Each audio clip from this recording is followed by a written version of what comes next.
Good afternoon. Howdy. Today we wanted to talk a little bit about lots, and I wanted to talk about this because I'm listing some lots, but also because a lot of realtors don't sell very many lots, and there's some things that you need to look out for depending on what you're using the lot for, things that make it more valuable, more usable and stuff. Sure. So, what are we going to start with? So a lot of people when they have a lot for sale, they'll look, just like when you have a home for sale, they'll look at something else that's sold and they're like, well, that one's the same size as mine and it sold for this price. Why is mine worth, so much more or so much less? So some of the basic things, like if you're buying a regular building lot, like to build one house on, some of the things that are not always taken into consideration is where the utilities are on that lot. So out in the valley, we usually do well and septic, but if you're in a city where there's water and sewer, that's a consideration. But out here, we're looking at gas, which is not always available, and the electric. Most of the time you're building a house, you want at least electric. If you have to use fuel oil instead of natural gas, that's okay. I'll give you a quick example of a lot that I bought several years ago where I messed up. And when I learned this, it was years ago, I bought a lot and it was down this little road. It was a really cheap lot, just because the area it was in. Across the street from this were several houses that had power. So I made the assumption that the power was coming down the street because it kind of made sense when you were looking at it. And then I, bought the lot, spent a bunch of money on the lot, putting in a well and septic, and then called the utility company to get power. And the houses across the street were actually getting it from the street behind them. And so I paid, this was years ago, $5,000 for this lot, and it was going to cost 20 or 30 grand to get electricity because we were going to have to go all the way around all these other houses. And I got really lucky that we were able to secure the easements we needed from certain people to make it 20 grand instead of 30 grand. And the neighbor next to me split it with me, so because we were both benefiting. So she didn't really have to. It was very generous of her, and she was benefiting, but I needed it because I was building a house. So that was, it cost me 10 grand and her 10 grand, where I thought it was going to be $2 grand from the street. So where the power is and actually verifying that, hugely important. There can be, a lot of times in the listing, it'll say natural gas in the area or electricity in the area. It can be really close and still cost tens of thousands of dollars. So you might have a good building lot that's worth, 40 grand, and you might think that yours is also worth 40 grand, but it might cost 40 grand to get the power there. It's still worth something, but not nearly as much if you don't have the utilities there. Yeah, So, absolutely. Natural gas is pretty expensive to move by foot. If you're in the municipality of Anchorage, all the utilities and sewer and water is so expensive. It's just crazy. But where the utilities are is a huge consideration. So.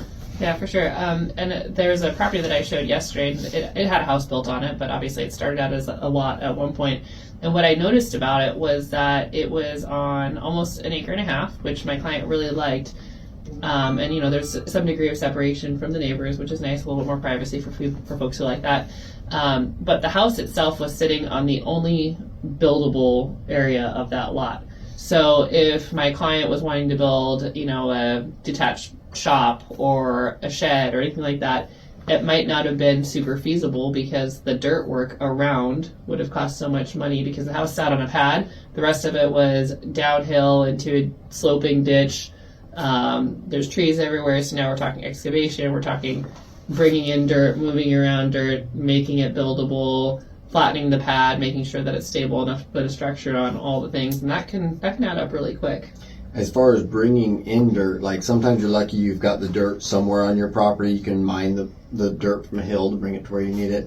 If you have to bring it in, people don't realize how ridiculously expensive that is. Even if you have a cheap source, it depends on where it is. Now you're paying truckers to move it, and it costs a lot. You can be very deep into getting dirt moved to your property. I want to say, and correct me if I'm wrong, it's $300 an hour just to have those truckers moving. Well, they're driving $100,000 to $200,000 worth of equipment a lot of times, unless it's an older dump truck or something. But if you've got a nice new truck and this big side dump trailer, that's a lot of money. So you're paying for that, the insurance, the fuel, and the professional driver with their CDL. Yeah. It's expensive. I don't know what it is per hour, but that doesn't seem stupid. Yeah, it's expensive. And so if it's right around the corner, that's great. When they're building a new subdivision, they're doing a whole bunch of lots, they try to find gravel on site to build the roads and paths and stuff. If it's coming from across the town, you're going to lose money on the whole project. And something that we came across when we were doing our barn project, we are on 9 acres, and so when we saw the trucks hauling our dirt off the property, we immediately stopped them and said, wait, we're at 9 acres. Like, you guys can dump some of this dirt and mine some dirt like you were talking about from here. And it did save us thousands of dollars. So make sure you're communicating with your contractor if you do have land that you can mine from. If not, and you have to go off site, then, factor that into your budget. Another consideration you mentioned was the slopiness made it to where only part of it was usable. I think you said that.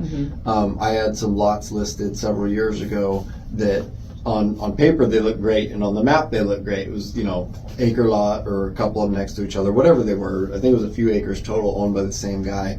And you look at the aerial view, you look online, you see they're well treed, they're in a good area, nice houses. You drive there, the road's like this, and then the lot just went straight down, and you're like, well, if you bought all three of them, you could zigzag down there, and then maybe you're not in the swamp at the bottom, but you feel like you got views on the road. You got great views, but you can't build on the road. I never got those lots sold, and I recently saw that they foreclosed. They just tax foreclosed. The guy owned them free and clear and just let them go back. Like, nobody could sell them. He couldn't give these things away because it would cost a fortune to build on the side of the cliff like this, and there wasn't that kind of lot that would be worth it for that, Yeah. And so, if it is sloped, you can design a house if it's not crazy like that one. You can design a house that works. You see a lot of, especially in Eagle River and the hillside and Anchorage where there's a bunch of mountains. There's a lot of houses built on the side, and they'll have like a shop or a garage. Or like a walkout basement. Yeah, if you can get a driveway around the bottom, sometimes there's a garage there, and that's pretty cool. But that's a big consideration. It'd be uncommon for people to buy lots sight unseen, where they didn't actually walk the property. But some people, they see these beautiful lots. yeah. But you didn't pay a huge amount for it, and I feel you're pretty confident. familiar with the area. But yeah, if you do want that style of house, a really good tip if you're shopping for a lot to build your future house is to have your dirt work guy look at it before you buy it. If you're concerned about a slope or you're concerned about potential wetlands, you can usually during the purchase process. You can have the excavator go out there and dig a test hole, which basically they dig a hole in the ground and they see what kind of soil it is, whether it's gravel, sand, clay, which isn't too common around here, but it can be a problem if you do hit a clay vein. And then they see how much water seeps into it. If you dig down and it fills all the way with water, that can mean that you're gonna potentially pay a lot more money for a septic system, which is fine if it's in the budget. You just want to know and budget for it. If you're going to have to put in a $40,000 septic, if you're building $1 million house, that's not crazy. But if you're planning on a more modest house, and that's a lot of money coming out of a starter home. Absolutely. And you mentioned, you kind of briefly just glossed over it and kept moving, which some of our listeners might not understand what you meant by it, but you said if you hit clay, that could be a problem. And just from my personal experience, it can be, obviously, I'm guessing a problem with the septic and drainage and whatnot, but for our purposes, we had put in a French drain around our structure, and our contractor put clay over the top of the French drain, which isn't ideal because the water can't seep into the French drain to drain properly. So now we have to, come spring, remove the clay off of the top of our French drain so it can actually drain. Yeah, and that is the problem with the clay, is that it's not very absorptive, something like that. And doesn't absorb well. Yeah, that would. And so out here in the valley and a lot of places in the state, most places in the state, we're on septic systems. And so when they dig the test hole, they look at the soil and the absorption rate of the water, and the engineer is going to design your septic system based on that. If it's clay, they can still do a septic system, but it's going to have to take up more area, and they're going to have to haul in more gravel or septic rocks or whatever they do, so that it's a much bigger system, because it doesn't absorb well into clay. So they'll have to pull a bunch of it out and replace it with gravel, which they do that. They remove soil and put in septic rock and gravel on both systems. It's just, they're all designed different depending on what you hit there. Yeah. So, and so Tyler had mentioned having your contractor go out and dig test holes. A lot of times with new construction, folks, and it just depends on how you do it, but sometimes people say, well, I'm going to buy the piece of land first, and then I'm going to go find a builder or a contractor to build my house for me. I think it's pretty good and smart advice to say find your contractor first. That way they can help you do your due diligence on that piece of land and make sure it's something that they can work with. You don't have to have your whole dream home plan necessarily if the beautiful piece of land that you think might be an awesome place in the future, but you do want some excavator at least to test a few things. But if you've got something special in particular in house design, that's not a bad idea to have, your builder look at the whole lot. So. Absolutely.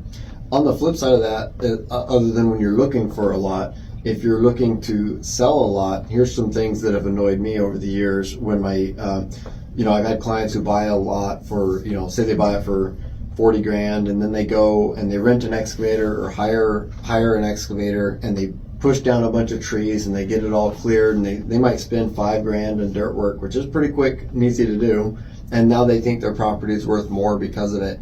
And generally that is not the case. Not only is it not worth more, but you didn't save the buyer any money, because when you're building a house, I've had a couple built, the excavator is going to come in and they're going to charge you for a building package, which is all the excavation. They're going to clear the trees, they're going to install the driveway, they're going to dig the hole for the foundation, and then once the foundation is put in, they're going to backfill the foundation. A well driller is going to come drill a well in the valley where we have wells, and the excavator is going to dig the well line so that they can put that in and backfill that. So there's a lot of excavation work done at the beginning of a build, and they call that the building package or the excavation package. And they're not going to charge you less because the previous owner cleared some trees. They're going to be out there for a week doing heavy equipment stuff with a $500,000 piece of equipment. Regardless, I mean, it's a fixed cost. They're going to be out there, and that's their biggest expense right there. It doesn't matter. Yeah, you're not saving them any money. The other thing is you might come and clear out a bunch, and the person's like, man, I know you cleared out the middle of the lot, but I really wanted the house to be over on the right side anyway, so I could put my shop on the left and have some, whatever. So I've never seen a buyer say, wow, I'm glad that the seller cleared this area. Never once is that helpful. The other thing that I've seen, landowners do prior to building and hiring a contractor is they'll dig their own foundation, and then it'll freeze, and then they'll hire the contractor. And now the contractor says, well, we have to let this thaw so that way we can, cover it up, basically fill it in, make sure that it's a good solid foundation, because they're the ones that are going to be warrantying the work now. And so they're going to want to make sure it's a good solid foundation before they start building on it. So you mean somebody dug the hole or actually put one in? They dug the hole, and that was it. They didn't put in the blocks around it. They just dug the hole, and they thought, oh, well, that saved the money, and it didn't. They had to redo all the work, and it actually took more time and effort and energy, and probably, if anything, I don't think the builder charged them extra, but if anything, it would probably cost them extra time and money. So yeah, yep. So that's a little bit of information for single lots, but I want to touch just a second on larger lots. Mm-hmm. So I had a client years ago. This property popped up. I don't remember all the numbers, but it was a bunch of acres, like 10 or 20, nothing huge. And it was in an area that was pretty popular, and it came on the market for what looked like a reasonable price based on the acreage, like if you were going to build your dream home on this nice acreage lot. I think it was a couple $100,000 or a few hundred, I don't remember. My client calls and he's like, dude, I want to offer like $150,000 more than asking. And that was a vast amount of the price. I'm like, you want to offer almost twice on this property? And he's like, yeah, I sure hope I get it. I'm like, what? And so he's like, yeah, that's all I could scrounge, but we got to get this offer in immediately, just hit the market. So we offered just a ridiculously high price, in cash, close in 2 weeks type of deal. We got outbid by 6 figures. I mean, it was astronomical. And the agent who used to be here, she was a great agent, sold a lot of real estate. She's like, what did I miss? Well, most realtors don't sell land, don't understand what can make some land so valuable. And I didn't either. This was years ago, and I'm no subdividing expert, but I'm doing some subdividing now. And my client was subdividing and making really good money. It's a very capital intensive, it takes a lot of cash, really niche. And he's like, dude, that was a gold mine, and she didn't even know it. Or, you put it on the market with a good realtor, bid up. They got the fair market value, which was, I think, more than twice what they're asking. It was many hundreds of thousands over. And he's like, look at how subdividable this lot is. Usually a 10 or 20 acre piece, you might be able to cut it up a few ways. This was on a corner and oriented right, So it was on 2 paved roads, good usable land with utilities and roads on multiple sides. Settlers Bay? No, it wasn't. It Okay. was out in the Butte. Okay. And so he's like, you could cut that up so cheap. So when you're subdividing, there's a lot of costs. One of them is building the roads. A lot of times you subdivide, they make you build the roads in. Well, this already had roads on 2 sides. It was on a corner, so they weren't going to have to spend much on roads. Another huge expense for subdividing is getting the utilities in. You don't always have to do that, but if you don't, the lots aren't as valuable. This had utilities all over it, had the roads all over it. It was perfect cut-upable area. And he's like, man, I could have made $1 million on that property over the next few years if I'd have just been able to scrounge an extra 150 to get in that. And if you looked at comparable properties that weren't as suitable for subdividing, she had it priced right. It was reasonable for that many acreage for like an estate property that you were gonna, put a driveway in and build your dream home type of thing. Would have been a cool property.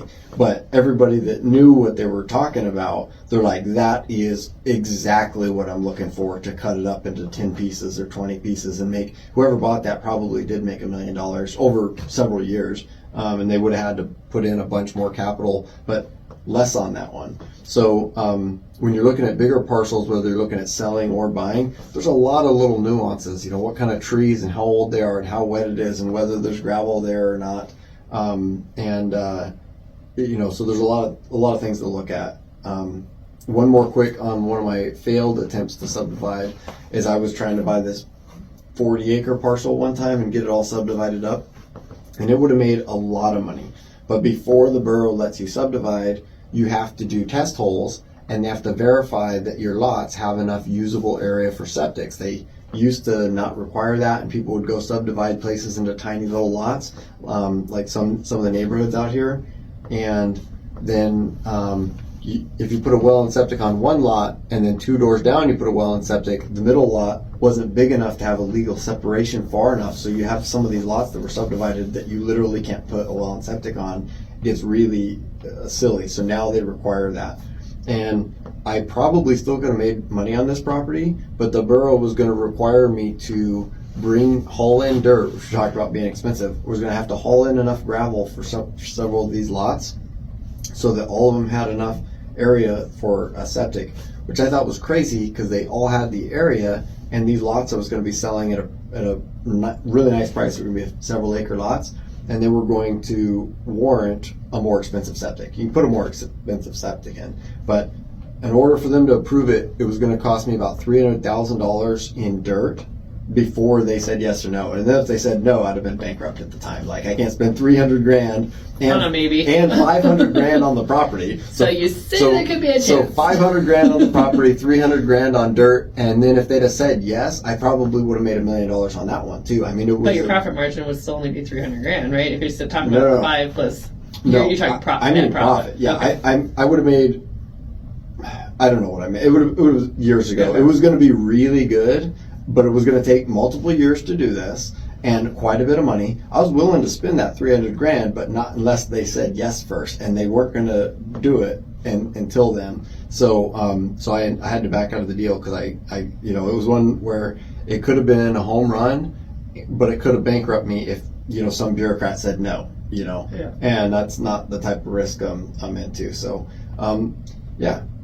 A little bit about subdividing and lots in general. No, there's just not nearly as much information on purchasing and selling lots out there as there is on homes and such. So get some lots ready to list, and wanted to chat about that a little bit. Yeah, and Tyler's really good at listing lots. I've gotten better about it since partnering up with this guy. But I will say, I'll be the first to admit that I am a great realtor when it comes to selling homes. And I've referred a lot of my lots out to him just because he seems to sell them a lot quicker and for more money than I do because of his experience. So make sure that if you are hiring a realtor to sell your lot or help you buy a lot, make sure that they know what they're doing. Yeah, awesome. Well, Awesome. Thank you very much. Have a nice week. Thank you. Enjoy.